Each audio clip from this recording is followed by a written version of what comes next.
Hey folks, welcome back. I'm Glenn. I'm Maureen. And this is yet another viewers' questions from the comments on previous videos, right here on Cabin Life. Now where we are, there are very few rules, regulations, restrictions, and very few permits are required. If we wanted to build a dry cabin, we don't need a building permit whatsoever. We do for a well and a septic, we need permits for those, but not for building a cabin. So there's no wait or anything. We just bought the materials and built the cabin, and away we go. Pretty easy peasy here. Not so easy peasy in some other townships and areas of Ontario though. Now, a viewer wrote in, I live in an Ontario township that took me 2 years to get a building permit on a very small 10 by 10 addition. Count yourself lucky. Indeed we do. Well, it could be that the wait for a permit in some areas is longer than others. Obviously, I mean, 2 years is a long time to wait for a permit.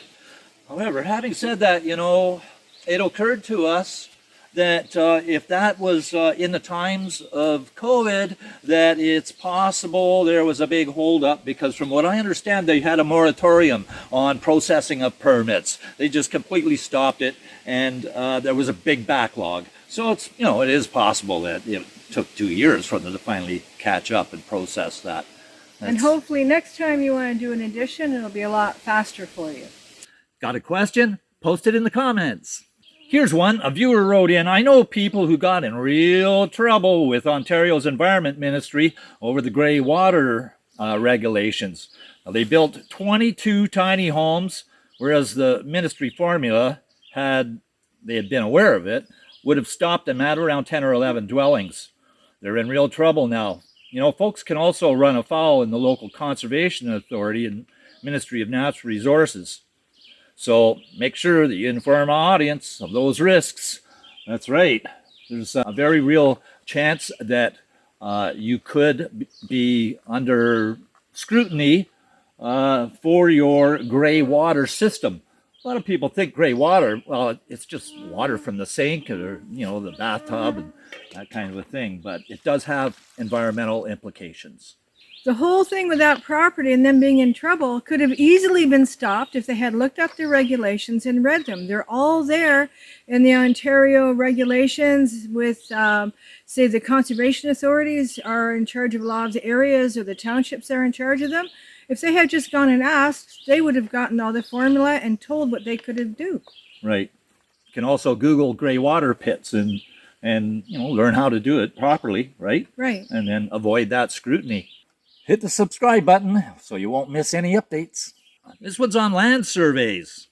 I want to hire a land surveyor in Northern Ontario. How do I know best land surveyor and how much it will cost for the boundary surveys? Well, the Association of Ontario Land Surveyors has a link. We'll add it down below, and you can go onto there, and they have all the surveyors in Ontario listed by the areas that they work in. As far as finding out the cost for your boundaries on the land, it all depends on the actual lay of the land and how big of a survey that it is. Is it just a square box, or, you know, is it odd shape? All that kind of thing. That will affect the cost of your survey. Now, I would recommend that you use a local surveyor in the area that you want to have the land surveyed. They know the land, the lay of the land, and they basically have a, you know, good knowledge as to what they're up against. And this one is tied in with that survey question. How you figure out after you buy land, your land start point and end point? Well, what we have done in the past is we've gone to visit the property, and we'll look for the pegs. Usually there are pegs along the roadside. That's a good starting point. The other thing too is you can look at the survey. And how do we get a hold of that, Maureen? The realtor. Any realtor that you go to look at a piece of property should be able to get a copy of the survey, and they should also be willing to walk the property lines with you if you're seriously looking to buy the land. Got a question? Post it in the comments. We have a few questions regarding home inspections. One person's asking, if you don't have an inspection, how does that affect your insurance? And another person says, if you pay for a home inspection, why would you need individual trades or carpenter or plumber or electricians take a look at your house as well? Well, number one, if you don't have a home inspection, how does that affect your insurance? That's a question for your insurance company, really. Some insurance companies don't require an inspection at all. Other ones are starting to ask. Being in an unorganized township, there's no building permits required here. We built the code, of course, and when we went for insurance, the insurance company did not ask us for, to jump any hoops or anything. They asked us the regular questions about the build and all that stuff. There was no issues with them wanting to send an inspector out, before they gave us the insurance. So I would think that if something happens where you have to put in an insurance claim down the road, then they would send out an inspector, and if the inspector found a problem or an issue at that point, that's when they would make their decision whether to cover the claim or not. And regarding why you would hire the skilled tradespeople like a carpenter or a plumber or electrician if you already had a home inspector come by, well, a lot of home inspectors now, they will use the services of those skilled tradespeople to go and look at a home that you're thinking of purchasing. So, and some home inspectors, they have the skill to and knowledge to know the information to check the electrical and the plumbing. So that's a question again to ask the inspector how thorough they are at looking at those various parts of the house. Now, for us, we never had a home inspector, and we never had other inspectors come in other than the ESSA for our electrical, and the septic was inspected and approved as well. Someone asks, how do you check that all the environmental rules and regulations are in good standing for the property? Well, that's something that you could ask the realtor or the property owner that's selling.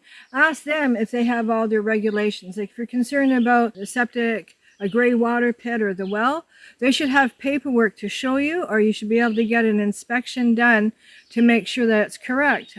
Here, we would go to the conservation authority that takes care of the septics, and they could either look it up in their records or go out and actually do an inspection. Now, as far as wetlands and so forth, restrictions go, it's usually not allowed to have structures built on an environmentally sensitive area, such as a wetland.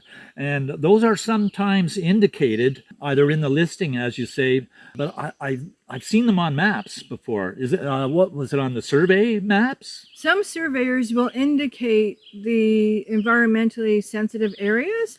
When severances are done, now, the planning board will send information to the Ministry of Natural Resources here in Ontario to take a look at it so that if there is any environmentally sensitive areas that should be indicated, they will mark that. The other source too is topography maps, land maps that you can look up online. They will show the different varying land depths and wetlands and whether it's hilly or flat or swampy. But the planning board would be a good place to turn to if you don't have any other indications, because then they would know if there's actually any restrictions that have been put in place on that particular piece of property. Right. And if they can't answer your questions, they would be a good resource to help you where you should be looking next. Well, mosquitoes are a little bit annoying today. Are they bothering you? Oh, they're bothering me. I'll keep on going. Well, I hope they don't bother you too bad. I wouldn't want you moving back to the city or anything. No, you don't have to worry about that. Someone that writes in, much better to just start building, and if you need, you can beg for forgiveness rather than struggle for permission. So the saying goes, eh? Yeah. Well, I'll tell that to the guy that had to move his house. That actually happened in a municipality. Someone decided he could build where he wanted. He did it. The inspector came by and said no, and they took him to court. They made him move his house.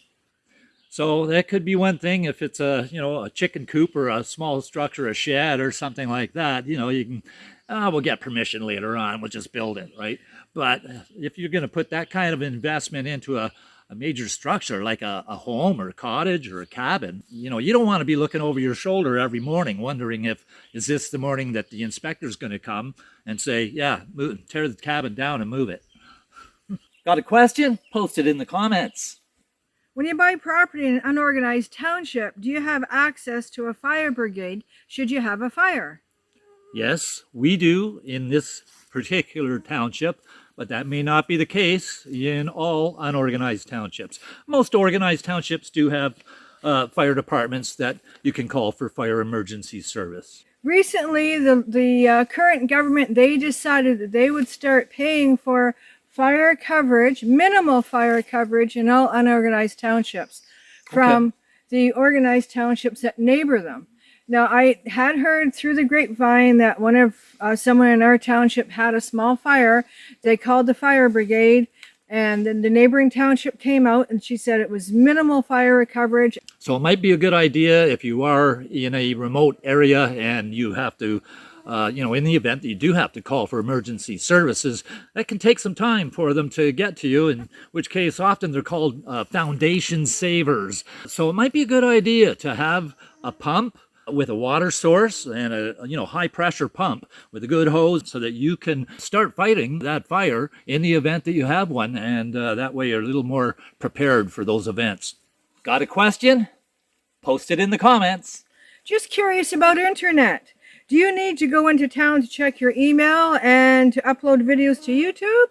Or do you have something like Starlink? We actually have ExploreNet. It's a satellite internet service. One viewer asked us about our driveway. She says, I see you walking along your long driveway. Do you really want to shovel all that snow to get out in the winter? Well, that's a good question. The trail to the cabin is actually, it is quite long. And we do have quite a distance to go to the main road. And because of that, we use a snowblower. And in the event of, a horrific blizzard, we can hire the services of a plow. In the past, we have actually had to shovel 70 feet of driveway as a younger guy, and that's not fun. Well, those are good viewer questions, and we'll have more where they came from in a future episode of Cabin Life. That's all for this one. I'm Glenn. I'm Maureen. We'll see you next time. Over and out. Take care.